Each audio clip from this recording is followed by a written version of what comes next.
నీళ్లను, నిధులను, నియామకాలను మొత్తం తన ఇంటికే మలుపుకున్న కేసీఆర్ కుటుంబానికి ఒత్తాసు పలికే శ్రీనివాస్ గౌడ్ గారు ఇలా తెలంగాణ నిధులు ఏ విధంగా దుర్వినియోగమైనయో, తెలంగాణ నీళ్లను ఏ విధంగా ఆంధ్రాకు పోయేటట్టు చేసిండో ఆ రోజు మీరందరూ కళ్ళు మూసుకొని కూర్చున్నారు.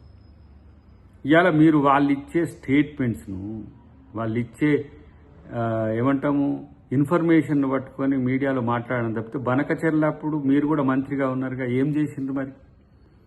బనకచెర్ల చర్చ జరిగినప్పుడు ఇలా కృష్ణా జలాల మీద చర్చ జరిగేటప్పుడు ఇంట్లో వండుకున్నాడు కేసీఆర్, అప్పుడు మీరు స్పందించలే. గోదావరి మీద కాళేశ్వరం కట్టి తెలంగాణ నిధులన్నీ దోచుకునేటప్పుడు మీరు స్పందించలే. ఇప్పుడు వాళ్ళు చెప్పే ఆలోచనలు ఈరోజు మాట్లాడటానికి మీరు వచ్చినది తప్పితే మరొకటి కాదు. బనకచెర్ల విషయంలో కాంగ్రెస్ పార్టీ ఈరోజు కాంగ్రెస్ ప్రభుత్వం చాలా నిక్కచ్చిగా వ్యవహరిస్తున్నది. ఎట్టి పరిస్థితుల్లో మీరు చేసిన తప్పులు కాంగ్రెస్ పార్టీ చేయకుండా ఉండాలని గోదావరి కృష్ణ జలాల సమస్య, లేదంటే గోదావరి కృష్ణ నదీ పరివాహక ప్రాంతంలో జలజగడాలు నిరంతరం కొనసాగకుండా ఉండడానికి శాశ్వత పరిష్కారం కొరకు ఈరోజు తెలంగాణ ప్రభుత్వం ప్రయత్నం చేస్తుంది. వీలైతే సహకరించండి, లేదంటే ఇలాంటి యొక్క తప్పుడు ప్రచారాలు చేయడం మానుకోవాలని చెప్పి వారికి హితం. రామచంద్రరావు గారు చేస్తున్న స్టేట్మెంట్స్ చూస్తే తన అజ్ఞానాన్ని ఆయనే చెప్పుకుంటున్నట్టుగా కనబడుతున్నది. ఇలా మీది 5 మంది బీసీలను చేసిన చరిత్ర మీది అంటుండ్రు కదా. 10ల సంఖ్యలో కాంగ్రెస్ చరిత్రలో బీసీ ముఖ్యమంత్రులు చేసిన చరిత్ర. ఇలా మీరేమో బీసీలు పార్టీ అధ్యక్షులుగా ఉంటేనే వాళ్ళను మార్చి మీరు వచ్చిన చరిత్ర మీది. ఇవాళ ఇక్కడ బీజేపీ బీసీల గురించి మాట్లాడే నైతిక హక్కు కోల్పోతుందని ఇలా మాట్లాడడం తప్పితే మరొకటి లేదు. ఇలా మా పార్టీ అధ్యక్షుడు ఎవరు?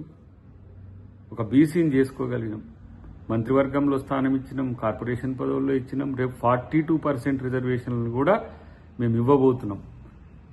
ఆ ఇస్తే క్రెడిబిలిటీ బీసీలంతా కాంగ్రెస్ వైపు ఉంటారనే ఒక ఆలోచనతోని మీరు చేస్తున్న దుష్ప్రచారాన్ని, దానికి మతం రంగు పులిమి, దానికి కులం రంగు పులిమి, ఏదో ఒక తీరుగా గతంలో మండల్కు కమండల్ మూవ్మెంట్ అని తీసుకొచ్చి ఏ విధంగా బీసీల నోట్లో మట్టి కొట్టినరో ఇలా తెలంగాణలో తెచ్చిన రిజర్వేషన్లను కూడా అదే విధంగా మట్టి కొట్టాలని చూస్తున్న బీజేపీకి బీసీలు బుద్ధి చెప్తారు.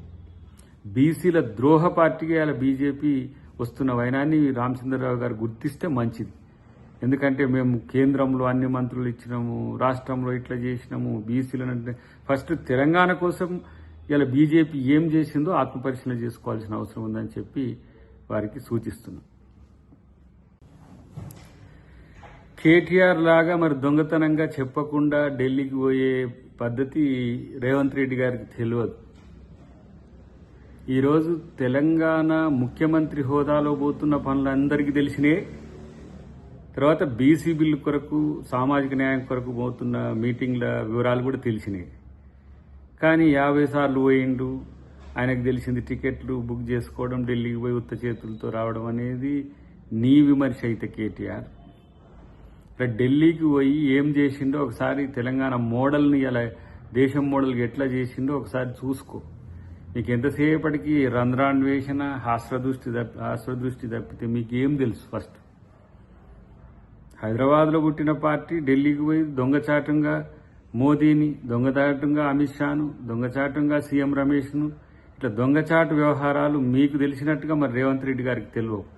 ఏదైనా బాజాప్తా ఇలా అందరికీ తెలిసే 50 సార్లు కాదు, 100 సార్లు కాదు, 500 సార్లు అయితే పోతారు తెలంగాణ ప్రజల కొరకు, తెలంగాణ సమాజం కొరకు, తెలంగాణ ప్రభుత్వ ప్రతినిధిగా ముఖ్యమంత్రి చేసే అభివృద్ధి కార్యక్రమాలను సాధించుకోవడానికి కూడా ఇలా ఢిల్లీకి పోతాడు, కేంద్రాన్ని నిలదీస్తాడు.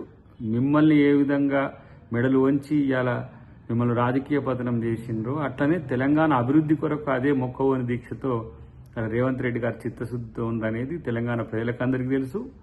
ఇలా భారతదేశంలో ఉన్న ముఖ్యమంత్రులకు అంతా కూడా తెలుసు. మీకు తెలియకపోవడం దురదృష్టకరం, మీకు తెలియకపోవడం అనేది మీ అజ్ఞానం. Subscribe us and press the bell icon for more interesting updates.